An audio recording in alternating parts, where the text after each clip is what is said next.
어느 목사님 아들 간증. 나를 건지시고 높이시는 주님. 시편 91편 14절. 하나님이 이르시되 그가 나를 사랑한즉 내가 그를 건지리라. 그가 내 이름을 안즉 내가 그를 높이리라. 히브리서 13장 5절. 내가 결코 너희를 버리지 아니하고 너희를 떠나지 아니하리라 하셨느니라. 어느 목사님의 이야기입니다.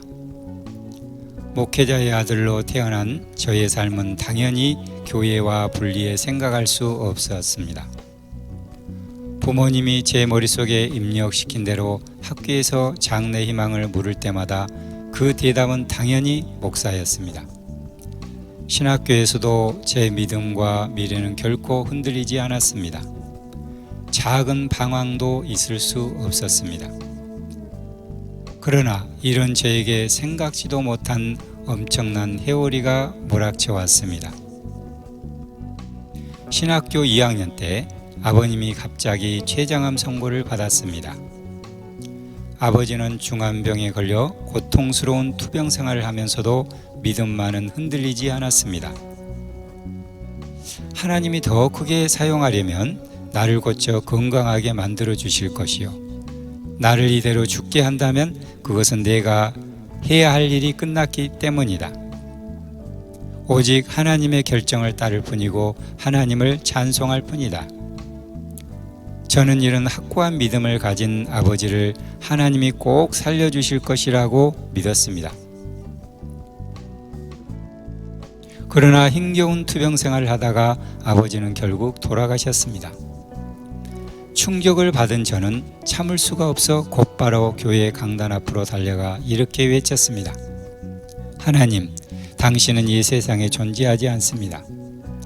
그리고 제 신앙의 방황은 시작되었습니다.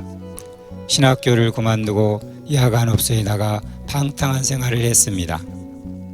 그 생활에서도 아무런 의미를 찾지 못하고 군대로 도망쳤습니다.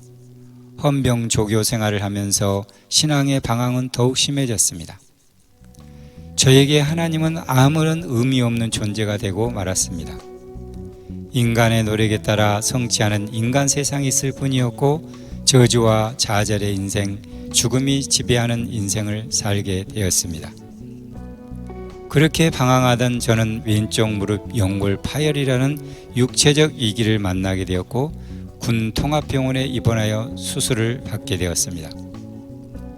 여기서 치료를 받는 동안 수술이 아직 끝나지 않았는데 마취에서 깨어나는가 하면 항생제 부작용으로 힘겨운 치료를 하는 등 머리로는 도저히 이해할 수 없는 일이 계속 벌어져서 더 큰 절망에 빠지고 말았습니다. 심신이 지칠 대로 지쳐 침대에 쓰러져 있었는데 이른 아침에 어느 병실에선가 찬송가 소리가 들려왔습니다. 주님이 계심으로 나도 있고 주님의 노래가 머물므로 나는 부를 수 있어요.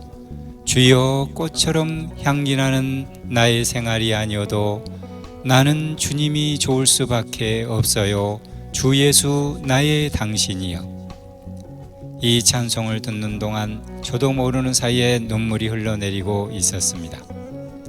그때 하나님은 저에게 회개의 영을 보내주셨습니다. 주님 잘못했습니다. 주님 잘못했습니다. 주님은 저같이 주님을 배반하고 부인하며 방황하는 죄인에게 찾아와 사랑의 음성을 들려주십니다. 하나님, 저를 용서하시옵소서. 저는 죄인입니다. 저를 정결케 하시옵소서. 저는 너무 더럽습니다. 하나님, 저를 받아 주시옵소서. 다시 주님의 일을 하고 싶습니다. 그 순간 우리 주님은 이런 말씀을 들려주셨습니다. 내가 결코 너희를 버리지 아니하고 과연 너희를 떠나지 아니하리라. 히브리서 13장 5절 말씀이었습니다.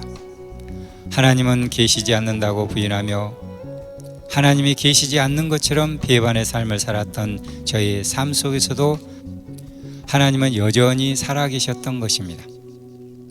그 후 방황이 다 지나간 것은 아니었지만 그때마다 하나님은 나와 함께 계심을 보여주셨고 저를 지금의 목회자로 인도해 주셨습니다.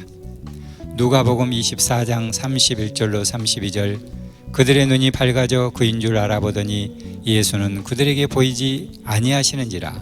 그들이 서로 말하되 길에서 우리에게 말씀하시고 우리에게 성경을 풀어주실 때에 우리 속에서 마음이 뜨겁지 아니하더냐 하고, 주님을 만나고 하나님의 음성을 들으면 우리의 이야기가 바뀝니다. 낙심하여 엠마오로 내려가던 두 제자는 부활의 예수님을 만나고 나서 눈이 밝아지고 심령이 뜨거워져서 죽음의 이야기가 생명의 이야기로 바뀌었습니다. 에스겔서 37장 5절, 주 여호와께서 이 뼈들에게 이같이 말씀하시기를 내가 생기를 너희에게 들어가게 하리니 너희가 살아나리라. 에스겔이 하나님의 말씀에 순종함으로 마른 뼈들에게 다시 살아날 것을 예언하자 마른 뼈들이 살아나 힘줄이 생기고 살이 오르며 가죽이 생겼고 하나님 큰 군대가 되었습니다. 우리 모두가 허물과 죄로 인하여 부패된 죄인이 되어 영원히 죽을 수밖에 없는 상황이지만 하나님의 말씀을 통해 마른 뼈들이 살아나듯이 우리에게도 생명의 역사가 일어납니다. 아버님의 죽음 이후 방황을 하며 죽음과 저주가 지배하는 삶을 살았던 목사님도 예수님을 다시 만나고 하나님의 음성을 들은 후에 생명의 이야기를 가진 사람이 되었습니다. 예수님을 진정으로 만나면 긍정적이고 감격과 기쁨과 찬양의 사람이 됩니다. 우리 모두 죽음의 인생을 사는 자들이 되지 말고 우리를 건지시고 높이시는 예수님과 함께 생명의 이야기를 가진 생명의 사람이 되길 기도합니다. 사랑의 하나님 아버지, 허물과 죄로 인하여 영원히 죽을 수밖에 없는 저를 버리지 아니하시고 떠나지 아니하시고 사망에서 건져주시고 높이시니 감사드립니다.